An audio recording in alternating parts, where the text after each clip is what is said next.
Hello guys, welcome to mathematics by Raghu. तो दोस्तों, आज की वीडियो में आप जानेंगे कि किसी भी सिस्टम ऑफ लीनियर इक्वेशन को आप कैसे सॉल्व करेंगे। यानी कि सिस्टम ऑफ लीनियर इक्वेशन में आपका 3 वेरिएबल होता है या तो 2 वेरिएबल इक्वेशन होता है जो 1 डिग्री होता है। ठीक है, 1 डिग्री लीनियर इक्वेशन होता है, यानी कि लीनियर इक्वेशन बोल सकते हैं। तो यहाँ पे इस टाइप से 3 वेरिएबल होगा तो 3 ठो इक्वेशन आपको याद रखना होगा कि 3 ठो वेरिएबल होगा, एक्स वाई जेड वेरिएबल होगा।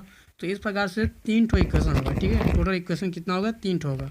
और मान लीजिए कि 2 ठो वेरिएबल है, एक्स और वाई वेरिएबल है, तो इसमें सिर्फ 2 ही इक्वेशन होगा। ठीक है, इसके लिए सिर्फ 2 इक्वेशन आवश्यक है।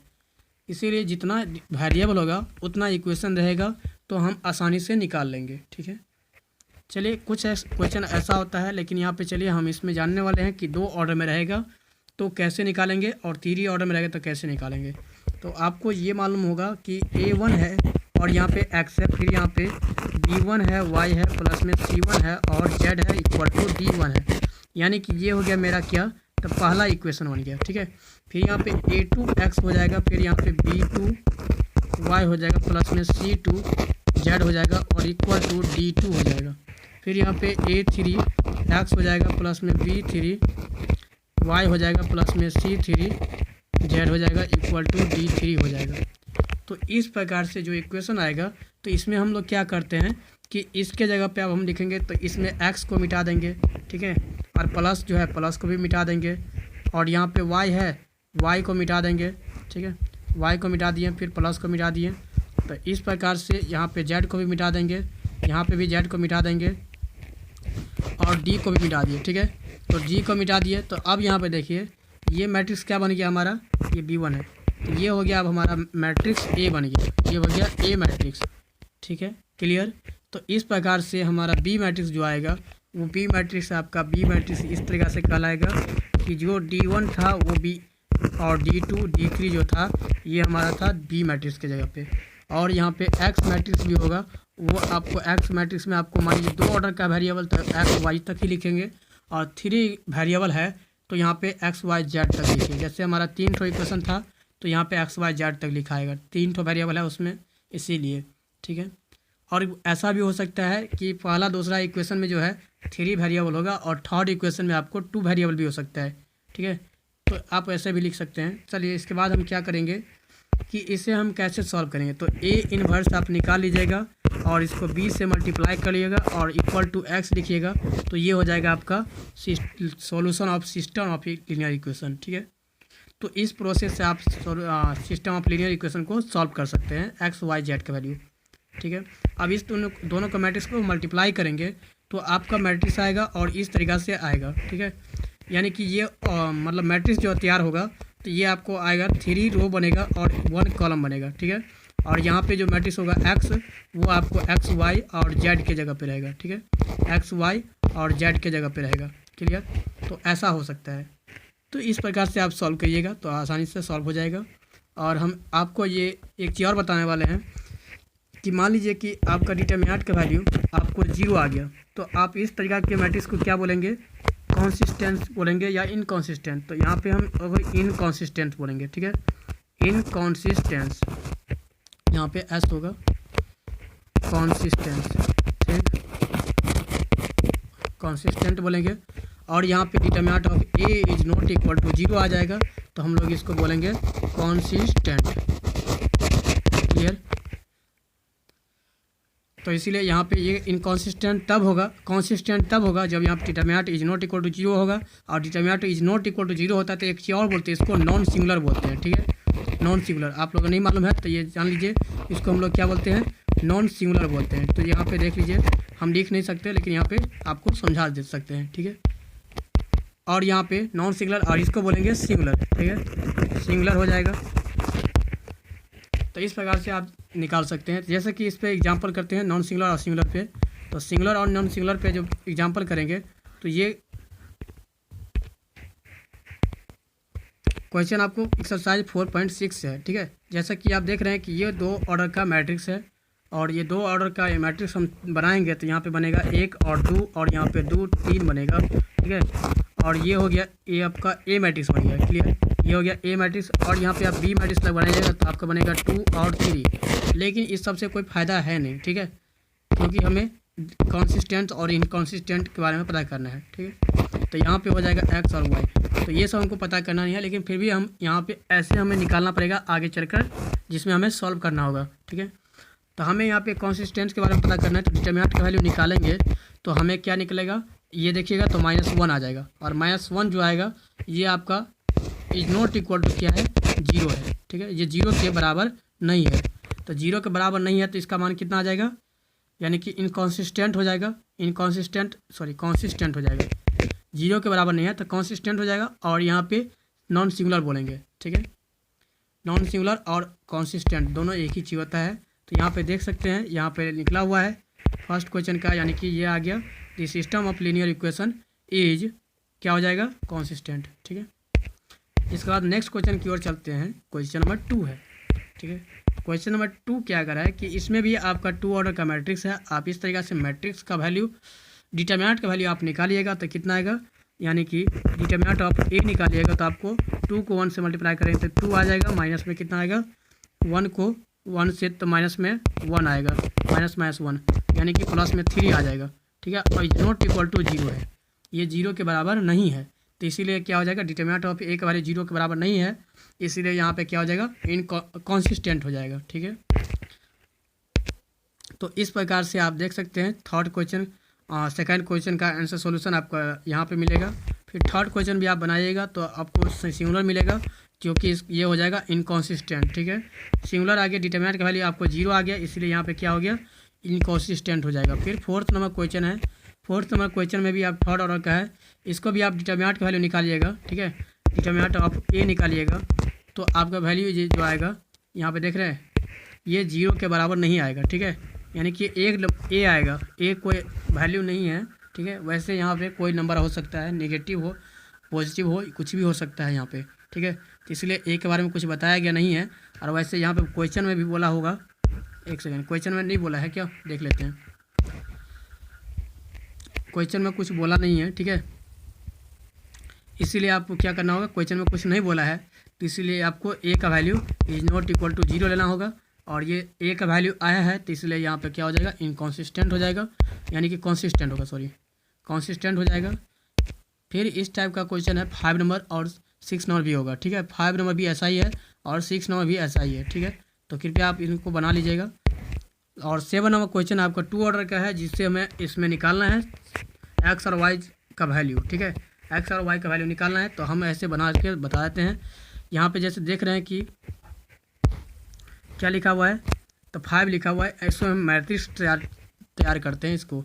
तो यहाँ पे देखिए मैट्रिक्स तैयार करेंगे तो यहाँ पे कितना आएगा, 5 आएगा, फिर यहाँ पे 2 आएगा, 7 आएगा, और यहाँ पे कितना आएगा, 3 आएगा। तो ये हो गया हमारा कितना, डिटरमिनेंट ऑफ मैट्रिक्स ऑफ ए आ गया, क्लियर। और यहाँ पे ए मैट्रिक्स हो गया, तो हमें एडजॉइंट निकालना है, ठीक है। एडजॉइंट ऑफ ए निकालना है, तो आपका एडजॉइंट निकालिएगा तो कितना आएगा, 5 के रिस्पेक्ट में 3 आएगा, तो यहाँ पे 3 आ जाएगा। फिर यहाँ पे कितना आएगा, 2 का 2 ही आएगा, माइनस में 2 आएगा। फिर यहाँ पे 7 है तो माइनस में 7 आएगा, और यहाँ पे कितना आएगा, +7, 3 के रिस्पेक्ट में 5 आ जाएगा। तो इस प्रकार से हमारा क्या आ जाएगा, एडजॉइंट आ जाएगा, ठीक है। एडजॉइंट आ गया।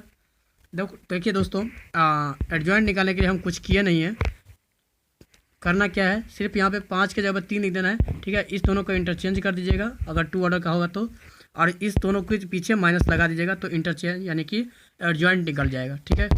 अभी जो बताएं वही प्रोसेस आपके लिए अच्छा है अगर 2 ऑर्डर का रहेगा तो, क्लियर।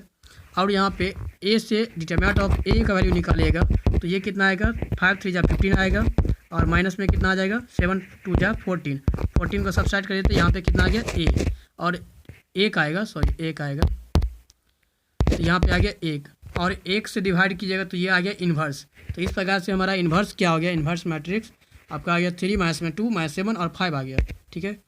तो इस प्रकार से आप मैट्रिक्स को मतलब तैयार कीजिएगा। तो 5 आ गया,